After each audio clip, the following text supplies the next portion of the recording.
د افغانستان اسلامي امارت د کورنیو چارو وزارت د تامیناتو معین د بلخ او سمنګانو ولایت والیانو په ملتیا د قوش تیپې د ستر تاریخي کانال د چارو له بهیر څخه لیدنه وکړه.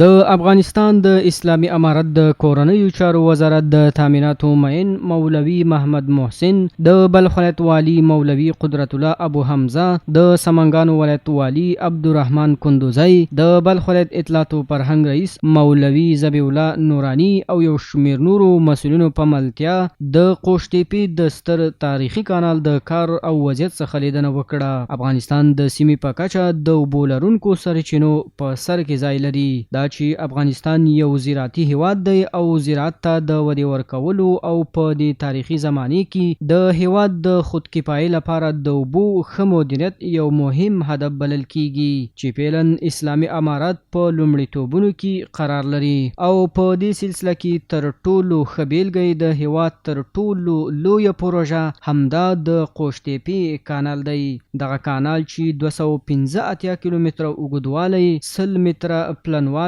او 8.5 متره ژوروالی لري. د بلخ ولایت د کالدار ولسوالۍ له امو سیند څخه پیلیږي چې د حیرتان له اوږدو دښتو څخه په تیریدو د بلخ ولایت دولت آباد ولسوالۍ په شمول پر همدې مسیر د جوزجان ولایت ځینې ولسوالۍ د فاریاب ولایت تر انخوی ولسوالۍ پورې خړوبوي. د دې کانال هدف شاوخوا پرتو 200,000 هکتاره ځمکو خړوبول دي. دا کانال د دې وړتیا لري چې په یوه ثانیه کې 650 متره مکعب اوبه انتقال کړي چې په ترڅ کې به شاوخوا پرتې شاړې صحراوي او دښتې ټولې زرغونې او د کرنې لپاره آماده شي.